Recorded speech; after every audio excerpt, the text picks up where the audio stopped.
इस वीडियो में हम एच यानी हिंदुस्तान यूनिलीवर की कंपनी के बारे में आप सभी के साथ डिस्कस करने वाले हैं। क्या इस कंपनी की स्ट्रेंथ्स हैं, क्या वीकनेसेस हैं, क्या अपॉर्चुनिटी है मार्केट में, क्या मेन कॉम्पिटिटर्स हैं एच कंपनी के, एंड किस हिसाब से यहाँ पे ग्रोथ प्रोस्पेक्ट्स रह सकते हैं कंपनी के, वो हम आप सभी के साथ डिस्कस करने वाले हैं अगले 15 से 20 मिनट में। हमने पूरी कोशिश करी है कि सारी डिटेल एस्पेक्ट्स आप सभी के साथ डिस्कस करें एच के बारे में। तो यदि ये वीडियो आप लोगों को अच्छा लगे तो आप प्लीज़ इसे लाइक करिए, अपने दोस्तों के साथ शेयर करिए और हमारे चैनल को सब्सक्राइब करिए। तो एच कंपनी के बारे में बहुत ही बेसिक और ओवरव्यू लेवल में अगर हम आप सभी के साथ डिस्कस करेंगे तो लगभग 2000 साल में ये शेयर अराउंड 167 रुपये के आसपास था 2000 या 1999 के टाइम फ्रेम में। एंड यहाँ से आपको काफ़ी ज़्यादा कंपाउंडिंग रिटर्न्स देखने के लिए मिली है, लगभग 2400-2500 रुपये के आसपास ये शेयर ट्रेड कर रहा है। एंड अगर आप ये चार्ट देखेंगे तो आपको काफ़ी क्लियरली समझ में आएगा कि किसी भी स्टॉक में अगर आप इन्वेस्ट कर रहे हैं या किसी भी कंपनी में आप इन्वेस्ट कर रहे हैं तो आप ये टाइम एग्जैक्टली प्रिडिक्ट नहीं कर सकते कब वो बेसिकली आपको मल्टी बैगर रिटर्न्स देने वाला है। ये काफ़ी लंबी जर्नी रहती है एंड काफ़ी टाइम तक आपको स्टॉक में इन्वेस्टेड रहेंगे तभी आपको उसके रिटर्न्स मिलते हैं। एंड इसके आगे हम एक टाइमलाइन भी डिस्कस करने वाले एच की, जिसमें आपको समझ में आएगा किस टाइम से ये कंपनी बिजनेस में। अगर आप बेसिकली करंट जो नंबर्स देखेंगे एच कंपनी के तो अभी लगभग 5,80,000 करोड़ का मार्केट कैपिटलाइजेशन है इस कंपनी का। जो पी रेशो चल रहा है वो अराउंड 60 के आसपास चल रहा है, 59.63 एग्जैक्ट प्रिसाइज रहने के लिए। 52 वीक हाई और 52 वीक लो जो है बेसिकली आपका कंपनी में अराउंड बेसिकली आपको 27-24-42 यानी 2742 के आसपास देखने के लिए मिलेगा। एंड जो 52 वीक लो है वो 1902 के आसपास देखने के लिए मिलेगा। तो 52 वीक लो से ये शेयर ऑलरेडी काफ़ी रिकवर आपको करते हुए दिख चुका है। जो मेन बेसिकली इस वीडियो में हम बात करेंगे, एक जो ब्रीफ टाइमलाइन रही है एच कंपनी की, कौन से मेजर ब्रांड्स हैं इसके, क्या कॉम्पिटिटर्स हैं की किस हिसाब से किस स्पेस में कॉम्पिटिटर्स आपको इस कंपनी में कम्पीट करते दिखेंगे, एंड जो की बिजनेस नंबर्स अभी देखने के लिए मिल रहे हैं, ये सब हम आप सभी के साथ आगे डिस्कस करेंगे। तो एक ब्रीफ टाइमलाइन से शुरू करते हैं एच यानी हिंदुस्तान यूनिलीवर कंपनी के बारे में। एंड आप लोगों ने काफ़ी बार ये नॉर्मल डिस्कशन में सुना होगा कि एच आपकी लार्जेस्ट एफएमसीजी कंपनी है। तो उसी से हम शुरुआत करने वाले हैं। लार्जेस्ट एफएमसीजी कंपनी है इंडिया में, इसका मतलब है कि एफएमसीजी अब बेसिकली कहते हैं fast moving consumer good companies को। तो यहाँ पे आपको जो भी आपकी रोज़मर्रा की ज़िंदगी में जो भी प्रोडक्ट्स आप यूज़ करते हैं वो सारे प्रोडक्ट्स आपको जनरली इन कंपनीज़ के थ्रू बनते हुए दिखेंगे। तो ये लेट से आपकी चाहे कोलगेट का आप पेस्ट यूज़ करते हो, कोलगेट इस कंपनी का ब्रांड नहीं है, बट इन जनरल जो भी आप अपने पर्सनल केयर के लिए या फिर आप फूड्स रिफ़्रेशमेंट, इन सभी के थ्रू जो भी आप products day to day life में अपने कंज्यूम करते हैं वो सभी आपको एच जैसे ब्रांड्स और भी जो कॉम्पिटिटर्स हैं वो सभी आपको बनाते हुए दिखेंगे। लगभग 1933 में ये कंपनी बनी थी एंड तब इसका नाम था लिवर ब्रदर्स इंडिया लिमिटेड, और मुंबई में शुरू हुई थी ये कंपनी। उसके बाद पूरी एक जर्नी रही है कैसे 1933 से लेके अभी तक बेसिकली आपको इस कंपनी में लिवर्स ब्रदर इंडिया लिमिटेड से कैसे ये एच बनी वो हम आगे आप सभी के साथ डिस्कस करेंगे। एंड काफ़ी स्ट्रॉन्ग ब्रांड है, लगभग 6 मिलियन रिटेल आउटलेट्स के साथ टाई अप है एच का। तो यहाँ लगभग 64 लाख रिटेल आउटलेट्स में इंडिया में आपको एच कंपनी के प्रोडक्ट्स मिलते हैं। तो एक ब्रीफ टाइमलाइन डिस्कस करते हैं आगे। 1933 में शुरू हुई थी बेसिकली एच लेवर ब्रदर इंडिया लिमिटेड के नाम से। 1956 में बेसिकली आपको इस कंपनी ने नाम चेंज किया, लेवर्स ब्रदर इंडिया से लेके एच चेंज हुआ नाम। एंड इम्पॉर्टेंट चीज़ है कि अगर आप देखेंगे जो आप स्टॉक की करंट वैल्यू देख रहे हैं या मार्केट कैपिटलाइजेशन देख रहे हैं 5,80,000 करोड़ के आसपास, ये बनने में कितना बड़ा टाइम फ्रेम था। तो जनरली जब भी आप स्टॉक मार्केट में किसी का टेम्परामेंट देखेंगे वो बहुत ही छोटे टाइम फ्रेम में कैसे ज़्यादा मुनाफा कमा सकता है, ट्रेड कर सकता है, या फिर कैसे हम 5 से 10 साल का होराइज़न लेके देखते हैं। बट जनरली आप देखेंगे इतना मैसिव जायंट बनने के लिए किस टाइम फ्रेम पे यहाँ पे बिज़नेस हुआ है उसका आपको एक अनुमान लगेगा इस टाइमलाइन से। 1962 में बेसिकली आपको एचयूएल ने अपना जो मेन बेसिकली अपना डिटर्जेंट पाउडर है सर्फ, वो लॉन्च करते हुए देखा था। एंड हम सभी जानते हैं कि सर्फ आज की डेट में कितना बड़ा ब्रांड है वॉशिंग डिटर्जेंट पाउडर की इंडस्ट्री में। फिर अगला की माइलस्टोन, एंड बहुत सारे ऑफ कोर्स इवेंट्स रहे होंगे यहाँ पे, हमने बहुत ही की माइलस्टोन इवेंट्स लिखे जो हमारे व्यू में थोड़े क्रिटिकल थे कंपनी के हिसाब से। आप अपने हिसाब से आपको लगा होगा कि कोई और की इवेंट है तो आप कमेंट सेक्शन में ज़रूर हमारे साथ शेयर करिएगा ताकि हमारी भी नॉलेज इसके बारे में बढ़े। तो 1984 में एचयूएल बेसिकली आपकी पहली इंडियन कंपनी बनी जो 1000 करोड़ का टर्नओवर का जो मार्क है वो क्रॉस किया 1984 के टाइम में। एंड आप एस्टिमेट ले सकते हैं करंट जो टाइम फ्रेम चल रहा है, जो इन्फ्लेशन चल रहा है 2023 साल में, उससे कंपेयर्ड अगर आप यहाँ से लगभग 40 साल पीछे जाएं, 40-41 साल या 49 साल, तो 1984 में बेसिकली एचयूएल ने 1000 करोड़ का जो टर्नओवर का मार्क था वो टच किया था। तो तभी आप सोच सकते हैं कि क्या इम्पैक्ट रहा होगा इसका इंडिया में, एंड किस पेस पे इसका बिज़नेस तब था एंड अब किस पेस पे यहाँ पे ग्रोथ आई है। फिर 1993 में 1993 में एचयूएल और टाटा ऑयल मिल्स कंपनी ने मर्ज किया। टॉमको यानी TOMCO के बेसिकली नाम से आपकी Tata oil mills and company थी। एंड यहाँ से बेसिकली आपकी जो लार्जेस्ट FMCG कंपनीज़ का जर्नी शुरू हुई एचयूएल की, वो 1993 के टाइम में शुरू हुई आपकी। 2007 में एक और की इवेंट हुआ, एचयूएल ने बेसिकली आपका एक्वायर किया बिज़नेस को, न्यूट्रिशन बिज़नेस ग्लैक्सोस्मिथक्लाइन का यानी GSK का।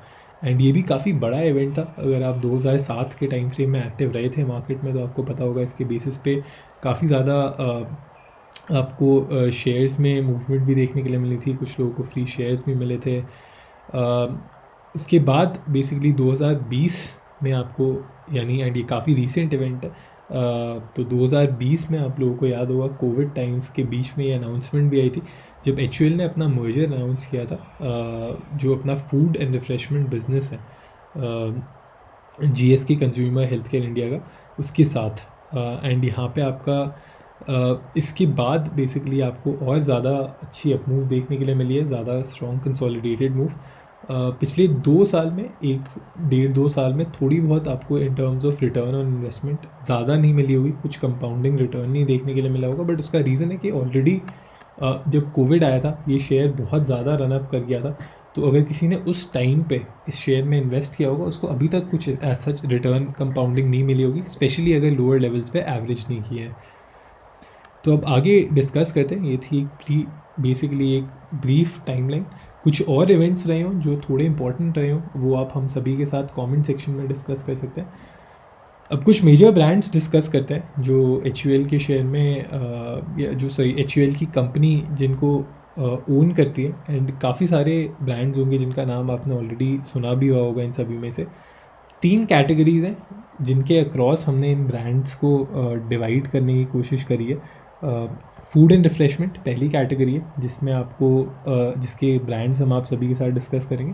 दूसरी कैटेगरी आपकी लार्जली आती है होम केयर की, एंड तीसरी कैटेगरी आपकी ब्यूटी एंड पर्सनल केयर की। तो जितने भी ब्रांड्स हैं हमने कोशिश करी है इन 3 सेगमेंट्स में डिफ़ाइन करें ताकि आप उनको थोड़ा अच्छे से समझ पाएंगे आगे इन सेगमेंट्स में किस किस सेगमेंट में कौन सा कॉम्पिटिटर है जो एचयूएल को यहाँ पे तगड़ा कंपटीशन देता है इंडिया में। तो पहली कैटेगरी डिस्कस करते हैं फूड एंड रिफ्रेशमेंट की।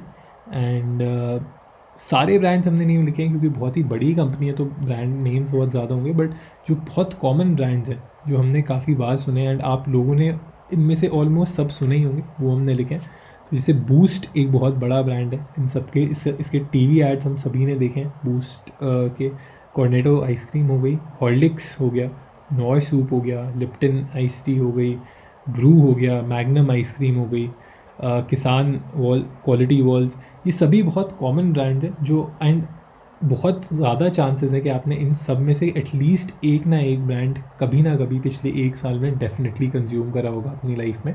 इसके अलावा कोई और बहुत बड़ा ब्रांड हो जो हमने मिस कर दिया फूड एंड रिफ्रेशमेंट सेगमेंट में जो आपने कंज्यूम किया हो पिछले 1 हफ्ते में, तो आप कमेंट सेक्शन के थ्रू हमारे साथ ज़रूर शेयर करिए। अगला सेगमेंट आता है होम केयर सेगमेंट। एंड इसमें अगेन आपने देखा होगा काफ़ी सारे प्रोडक्ट्स हैं। स्पेशली अगर आप लोग अपना घर खुद चलाने की कोशिश कर रहे हैं या कपड़े धोने पड़ते हैं, तो आपको पता होगा सर्फ एक्सेल काफ़ी बड़ा प्रोडक्ट है। अगर आप किचन में थोड़ा एक्टिव रहते हैं तो विम हो गया। ये सभी सारे इन जो हमने यहाँ लिखे हुए हैं होम केयर सॉल्यूशंस में जो प्रोडक्ट है, चाहे डोमेक्स हो गया फॉर बाथरूम क्लीनिंग, या फिर आपने अगर किचन क्लीनिंग या फिर वॉशिंग स्पेस में देखेंगे तो सर्फ, रिन, डोमेक्स काफ़ी बड़े ब्रांड्स हैं एंड ये सब भी आपने कभी ना कभी यूज़ या सुने ज़रूर होंगे। आखिरी सेगमेंट एंड जो काफ़ी बड़ा सेगमेंट है वो है ब्यूटी एंड पर्सनल प्रोडक्ट्स का। अगर आपने पहले दो कैटेगरीज़ में कुछ नहीं यूज़ किया तो डेफिनेटली इस कैटेगरी में से कुछ ना कुछ प्रोडक्ट ज़रूर यूज़ करे होंगे। तो चाहे वो एक्स बॉडी स्प्रे हो या फिर डव क्रीम हो, लक्स का साबुन हो या पेप्सोडेंट हो। तो जनरली जब हमने पिछले अगर 10 से 12 साल देखे, 2 से 3 ही ब्रांड है जो आपको डेंटल केयर की स्पेस में दिखेंगे, जिसमें एक कोलगेट आ जाएगा जो इनका कॉम्पिटिटर हो गया, पेप्सोडेंट हो गया जो एक्चुअल का खुद का ब्रांड है। तो इस स्पेस में काफ़ी कम ब्रांड्स हैं, तो इन काफ़ी हाई चांसेस हैं आपने इन सब में से कोई ना कोई यूज़ किया हो। क्लोज़अप एक और ब्रांड है एंड जनरली ये काफ़ी लोगों को पता नहीं होता, बट दोनों ही पेप्सोडेंट और क्लोज़अप दोनों ही बेसिकली एचयूएल के ब्रांड्स हैं। फिर क्रीम स्पेस में अगर आप देखेंगे तो और आपने ग्लो एंड लवली, जो पहले ऑफ कोर्स डिफरेंट नाम से थी, फिर काफ़ी क्रिटिसिज्म हुआ कि ये फेयर एंड लवली होनी चाहिए कि नहीं होनी चाहिए, एंड उसको रीब्रांड करके ग्लो एंड लवली का नाम दिया गया। अगर आप हेयर केयर में तो आपने हेड एंड शोल्डर्स एक कॉम्पिटिटर है इनका, वैसे ही क्लिनिक प्लस बेसिकली एचयूएल का ब्रांड है जो काफ़ी बड़ा एंड काफ़ी कॉमनली यूज्ड है।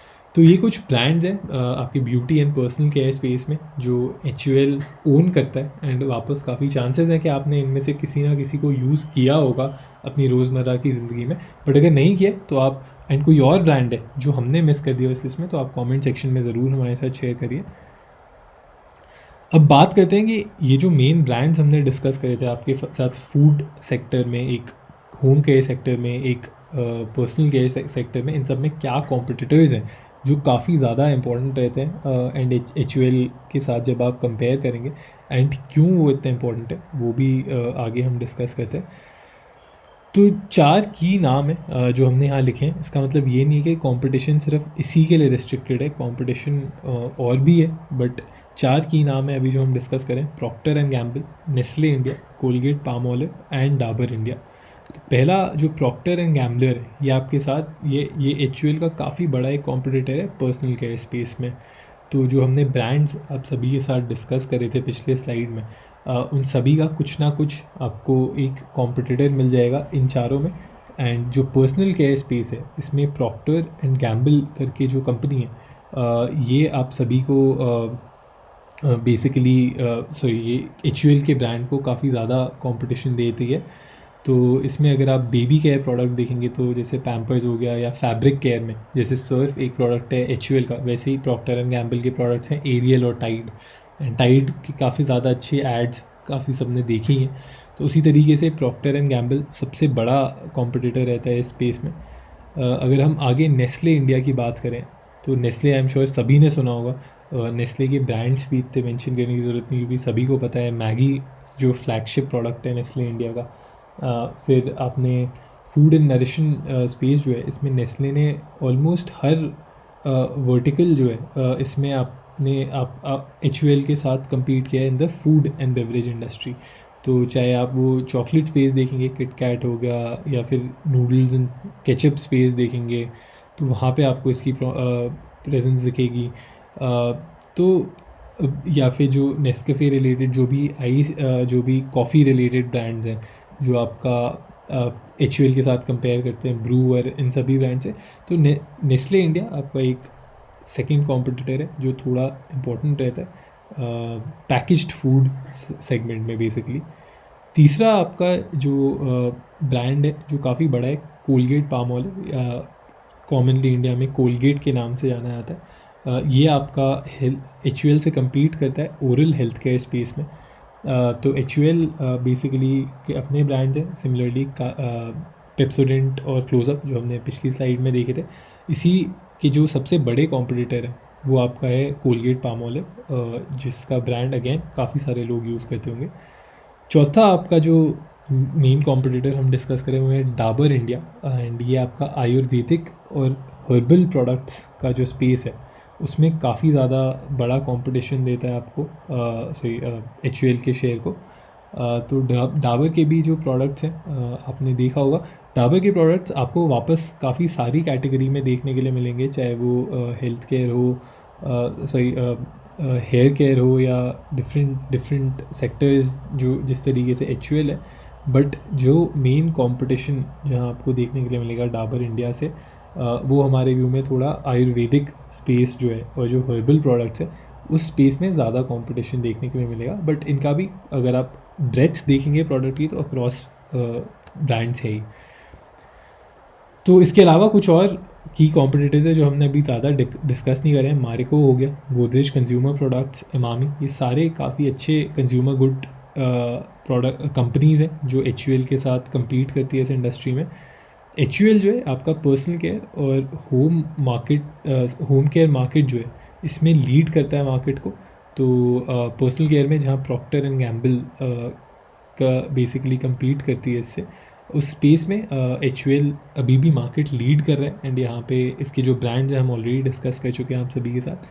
नेस्ले बेसिकली इंडिया में F&B मार्केट को लीड करता है, और कोलगेट आपका ओरल मार्केट को ओरल हेल्थ केयर स्पेस को लीड करता है, और डाबर जो है वो आपका आयुर्वेदिक हेल्थ केयर स्पेस को लीड करता है। एंड इसी वजह से ये चार मेन की कॉम्पिटिटर्स हमने डिस्कस करे थे, क्योंकि जो FMCG स्पेस है, इंडस्ट्री है, उसमें अगर आप HUL की बात करेंगे तो ये 3 से 4 कॉम्पिटिटर्स हैं जो सब सेगमेंट्स में मार्केट लीडर्स हैं और HUL को थोड़ा अच्छा कंपटीशन दे रहे हैं।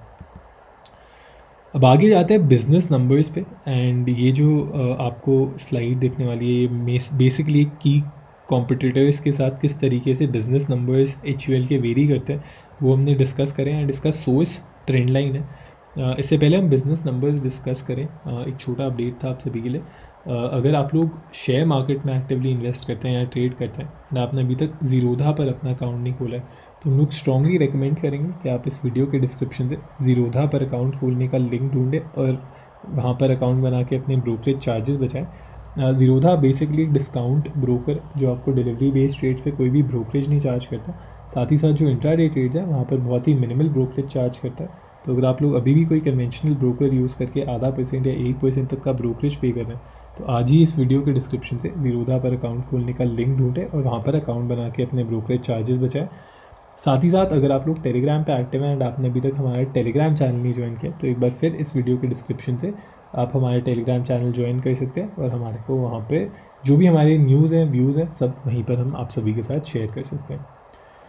तो अब जल्दी से आगे की स्लाइड्स कवर करते हैं। काफ़ी सारा है, हमने डिस्कस किया था 20 मिनट की वीडियो, बट हो सकता है ये थोड़ा ज़्यादा लंबी खिंच जाए, 25 से 26 मिनट की। तो बिज़नेस नंबर्स जल्दी से कवर करते हैं। तो HUL के जो की कॉम्पिटिटर्स हैं, एंड ये नंबर्स आपको ट्रेंड लाइन, स्क्रीनर, काफ़ी सारे कॉम्पिटिटर, काफ़ी सारी वेबसाइट्स पे इंफॉर्मेशन पॉइंट्स मिल जाएंगे। बट अगर आप देखेंगे HUL, Dabur, Godrej consumer product, market cap wise आप देख सकते हैं कैसे HUL इन सभी को बेसिकली आउट परफॉर्म करता है। जो भी बाकी सारे कॉम्पिटिटर्स हमने डिस्कस करे, चाहे वो कोलगेट हो, प्रॉक्टर एंड गैम्बल हो, ये सभी 40,000 करोड़ के मार्केट कैपिटलाइजेशन पे बैठे हैं। डाबर जो आयुर्वेदिक हेल्थ केयर स्पेस को लीड करता है वो लगभग 94,000 करोड़ की मार्केट कैपिटलाइजेशन पे। गोदरेज कंज्यूमर प्रोडक्ट और मारिको बेसिकली आपको कोलगेट और प्रॉक्टर एंड गैम्बल से बड़े दिखेंगे। बट एक अगर डिफाइंड स्पेस की बात करेंगे, जैसे कोलगेट आपका ओरल केयर स्पेस में लीडर है, उस तरीके से ये काफ़ी एक इम्पॉर्टेंट की प्लेयर बन जाता है एंड काफ़ी इंपॉर्टेंट कंपटीशन बन जाता है HUL का। तो HUL यहाँ मार्केट कैपिटलाइजेशन में स्टैंड आउट करता है एंड इसीलिए बोलते हैं लार्जेस्ट FMCG कंपनी है। 5,80,000 करोड़ का इसका इतना बड़ा, अगर कितना बड़ा है ये आप अनुमान लेना चाहते हैं, तो अगर आप ये टॉप 4 से 5 कंपनी के मार्केट कैपिटलाइजेशन को मिला दें तब भी वो HUL से हल्का सा नीचे ही बनेगी। तो इतनी बड़ी है HUL यानी Hindustan Unilever as a brand. अगर आप इसका PE स्पेस देखेंगे, इंडस्ट्री का जो PE स्पेस है यानी FMCG में जो कंपनी करती है उन सब का अगर आप एवरेज PE रेशो देखेंगे तो 58 के आसपास बैठता है। तो लगभग HUL का जो PE रेशो चल रहा है अभी 60 के आसपास, वो इंडस्ट्री के हिसाब से ज़्यादा नहीं है, इंडस्ट्री के हिसाब से ही चल रहा है। अगर आप डिविडेंड यील्ड देखेंगे तो बहुत ज़्यादा रिच नहीं है, बट अगर आप इस पर्टिकुलर इंडस्ट्री के पर्सपेक्टिव से देखेंगे तो कम भी नहीं है, 1.5% के आसपास डिविडेंड यील्ड है। तो चाहे जो आपके टॉप 3 से 4 कंपनीज़ हैं स्पेस में, चाहे हमारे को गोदरेज कंज्यूमर प्रोडक्ट, इन सभी से काफ़ी ज़्यादा है, प्रॉक्टर गैम्बल से इनसे ज़्यादा बस आपको कोलगेट और इमामी के जो इमामी का जो स्टॉक है वही थोड़ी ज़्यादा डिविडेंड यील्ड देगा। अब जो प्रॉफिट ग्रोथ है इंडस्ट्री की जनरली रहती है अराउंड 8% के आसपास। एंड अगर आप स्पेसिफिक रेवेन्यू ग्रोथ देखेंगे डिफरेंट FMCG कंपनीज़ की, तो ईयर ऑन ईयर HUL का रेवेन्यू ग्रोथ आपको देखने के लिए मिला है लगभग 11% के आसपास। डाबर ने थोड़ा आउट परफॉर्म किया, 14% के आसपास year on year growth. But other than Dabur and Marico आपको जनरली अभी year on year growth FMCG company में कम ही देखने के लिए मिली है। एंड ये इंपॉर्टेंट इसलिए क्योंकि जो PE रेशो है इसका थोड़ा हायर साइड पे, तो एक्सपेक्टेशन है कि यहाँ पे ग्रोथ थोड़ी फास्ट होगी। एंड वो क्यों है, क्या एक्सपेक्टेशन है, वो हम आगे जो स्ट्रेंथ वीकनेस अपॉर्चुनिटी है उसमें आप सभी के साथ डिस्कस करेंगे। और बिजनेस नंबर्स आप देखना चाहते हैं तो थोड़ा और हम रेवेन्यू और प्रॉफिट के बारे में आप सभी के साथ डिस्कस करते हैं।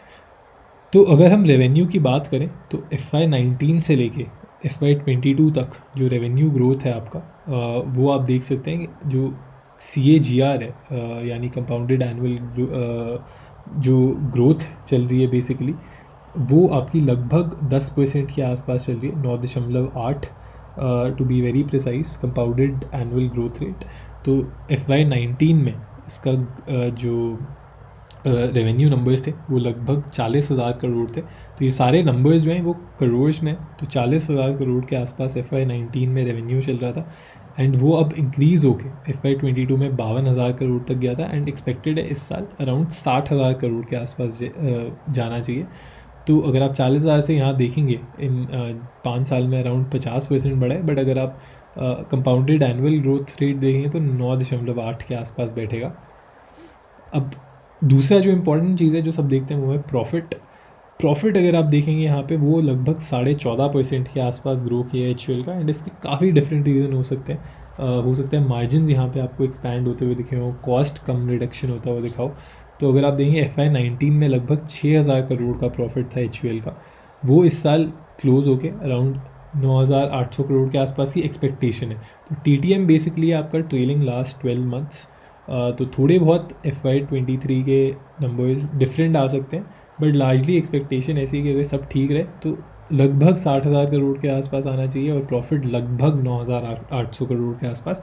एक्चुअल नंबर थोड़े डिफरेंट हो सकते हैं, बट CAGR यानी कंपाउंडेड एनुअल ग्रोथ अगर आप सिर्फ प्रॉफिट की देखेंगे तो लगभग 14.5% के आसपास रही है HUL के बिज़नेस में। एंड ये प्रॉफिट के आंकड़े जो हैं ये इतने बड़े, अगर आपको याद होगा पिछले स्लाइड में हमने देखा होगा जैसे कोलगेट एज ए कंपनी उसकी मार्केट कैपिटलाइजेशन है 40,000 करोड़, उससे कंपेयर्ड अगर हम HUL का प्रॉफिट देखेंगे तो वह 9,800 करोड़ के आसपास। अब आखिरी सेगमेंट में चलते हैं, क्या स्ट्रेंथ वीकनेस और अपॉर्चुनिटी है HUL की जो थोड़ी इंपॉर्टेंट रहेगी। एंड क्योंकि ऑलरेडी वीडियो काफ़ी बड़ा हो चुका है तो हम कोशिश करेंगे कि थोड़ा जल्दी इसको रैप अप करें।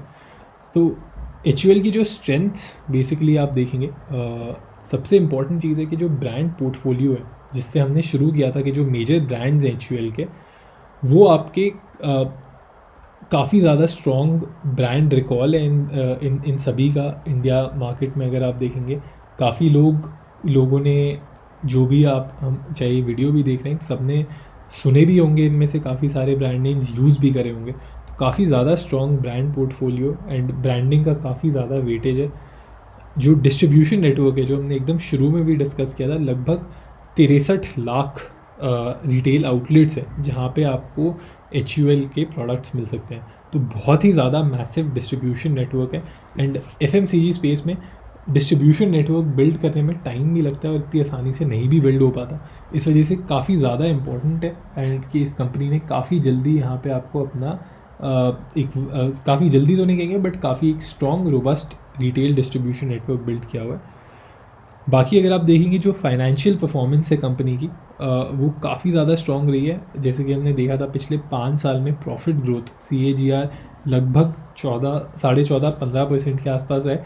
एंड ये रहा है डिस्पाइट कोविड रहा हो या जो भी इन जनरल बिजनेस कंसर्न्स रहे हों रिसेशन का एंटिसिपेशन रहा, फिर भी आपको यहाँ पे compounded annual growth rate profit में लगभग 14.5% का दिखा है। तो फाइनेंशियल परफॉर्मेंस काफ़ी स्ट्रॉन्ग है एचयूएल की। डिविडेंड भी ठीक ठाक यील्ड आपको देखने के लिए मिल जाती है। अब आगे देखते हैं बेसिकली जो वीक अपॉर्चुनिटी है बेसिकली कि अगर कंपनी को आगे और अभी करंटली ग्रो करना है तो किस हिसाब से ग्रो करेगी। तो सबसे बड़ी जो स्ट्रॉन्ग यहाँ पे एक्सपेक्टेशन है कंपनी से कि जो इंडिया की मिडिल क्लास पॉपुलेशन है वो अभी भी ग्रो कर रही है। ऐसा नहीं है कि वेल्थ एक्यूमुलेशन हो गई है इंडिया में बहुत एंड यहाँ पे स्कोप नहीं है कि सब ऑलरेडी जो परचेजिंग पावर है सबकी अच्छी हो गई हो। यहाँ पे अभी भी स्कोप है कि जो आपका कंज्यूमर बेस है जो ये सारे प्रोडक्ट्स को कंज्यूम कर रहे हैं ये धीरे धीरे एक्सपैंड होगा जैसे जैसे लोगों की जैसे जैसे कंट्री की जीडीपी बढ़ेगी, जैसे जैसे लोगों की तनख्वाह बढ़ेगी, तो वो एचयूएल के जो ब्रांड प्रोडक्ट्स हैं उस पर धीरे धीरे इंक्रीजिंग स्पेंड करेंगे। दूसरी जो बड़ी अपॉर्चुनिटी है कि रूरल एरियाज़ में अभी भी एचयूएल की जो वो है ब्रांड प्रेजेंस वो काफ़ी तेज़ तरीके से आपको एक्सपैंड करते हुए दिखता है एंड एक अनटैप्ड मार्केट है जो यहाँ पे एचयूएल बेसिकली एक्सपैंड कर सकता है जिसमें। एंड जब भी एक अनटैप्ड मार्केट में आपको इस तरीके से एक्सपेंशन दिखती है तो नंबर्स काफ़ी जल्दी आपको बढ़ते हुए दिखता है। तो जैसे जैसे रूरल इंडिया में लोगों के पास स्पेंडिंग पावर आएगी, लोग ज़्यादा खर्च पाएंगे, तो यहाँ पे जो एचयूएल का जिस तरीके से अपना नेटवर्क डिस्ट्रीब्यूट कर रहा है इसको काफ़ी ज़्यादा मुनाफा हो सकता है। एंड जो प्रोडक्ट पोर्टफोलियो है बेसिकली इस कंपनी का वो इतना डाइवर्स है कि आपको जिन स्पेसेस में अभी कंपटीशन दिख रहा है वहाँ पर भी यहाँ पे ग्रोथ की और एक्सपेंशन की काफ़ी ज़्यादा पॉसिबिलिटी है। आखिरी जो एक थोड़ा और अपने पॉइंट डिस्कस नहीं किया कि जो नेचुरल और ऑर्गेनिक प्रोडक्ट्स हैं इनकी मार्केट जो है आपकी वो अभी भी धीरे धीरे बढ़ रही है। बट अगर आप देखेंगे पिछले 2 से 3 साल में इन मार्केट्स के बारे में काफ़ी ज़्यादा अवेयरनेस बढ़ी है इंडिया में। तो यहाँ पे जो भी प्रोडक्ट्स हैं वहाँ पे आपको थोड़ा गेन देखने के लिए मिल सकता है एचयूएल के शेयर में। आखिरी स्लाइड है वीकनेस के बारे में एंड इसमें 2 से वही जो अभी तक बेसिकली आप देखेंगे हमने शुरू से डिस्कस किया है। कंपटीशन काफ़ी ज़्यादा हाई है एंड कुछ कुछ चीज़ों में डिपेंडेंसी बहुत हाई रहती है एचयूएल की रॉ मटेरियल्स पे। कुछ कुछ की मार्केट्स हैं जहाँ से आपका एचयूएल का मेन बिजनेस आता है। तो ये कुछ 3 वीकनेसेस हैं। हाई कंपटीशन काफ़ी ज़्यादा इंपॉर्टेंट है क्योंकि एचयूएल एज अ अगर आप ब्रांड देखेंगे तो आपको हर एक ही वर्टिकल में जैसे कि हमने डिस्कस किया एग्जिस्ट करता है, चाहे पर्सनल केयर स्पेस हो, होम केयर हो, ओरल केयर हो।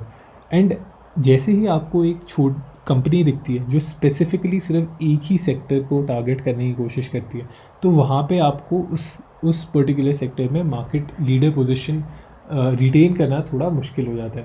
तो जैसे कि ओरल केयर स्पेस में कोलगेट आज की डेट में मार्केट लीडर है। जो पैकेज्ड फूड इंडस्ट्री है वहाँ पे आपको नेस्ले काफ़ी बड़ा एक ब्रांड है एंड उन सबको कम्पीट करना बहुत ही मुश्किल रहता है क्योंकि आप 5 से 6 एरियाज़ में आप फोकस करें। तो अगर एक कंपनी आती है जो स्पेसिफिकली आपको एक स्पेस पे करती है तो आपके लिए वहाँ कंपटीशन बहुत इंटेंस होता है जिससे आपको इवेंचुअली मार्जिन्स पे प्रेशर आ सकता है एंड ओवरऑल थोड़ी मुश्किल हो सकती है उस स्पेस में। बाकी रॉ मटेरियल थोड़ा इम्पोर्टेंट रहता है क्योंकि जब भी थोड़ी बहुत जैसे हमने डिस्कस किया था रिटेल डिस्ट्रीब्यूशन नेटवर्क काफ़ी वाइड है, वैसे ही जब जो अगर आप मैन्युफैक्चरिंग साइड देखेंगे वहाँ पे जो रॉ मटेरियल पे डिपेंडेंस है वो थोड़ा बहुत एफएमसीजी स्पेस में हमेशा एक वीकनेस तो नहीं कहेंगे बट एक वल्नरेबल पॉइंट रहता है। किस हिसाब से सप्लाई चेन थोड़ी डिसरप्ट हो सकती है, रॉ मटेरियल के प्राइसेस वेरी हो सकते हैं, तो उनसे थोड़ा बहुत चेंज हो सकता है। तो ये था एक ब्रीफ समरी एचयूएल पे, हिंदुस्तान यूनिलीवर कंपनी पे। अगर ये आप लोगों को वीडियो अच्छा लगा हो तो प्लीज़ लाइक करिए, शेयर करिए, दोस्तों के साथ सब्सक्राइब करिए। कोई और कंपनी है जिस पे आप चाहते हैं अपने डिटेल्ड व्यूज़ आप सभी के साथ डिस्कस करें, एनालिसिस, तो आप कमेंट सेक्शन में ज़रूर शेयर करिए। एंड उम्मीद है कि आपको इसमें कुछ ना कुछ नया सीखने के लिए मिला ज़रूर हो। एक बार फिर देखने के लिए शुक्रिया एंड सब्सक्राइब करना ना भूलें और दोस्तों के साथ शेयर ज़रूर करिए।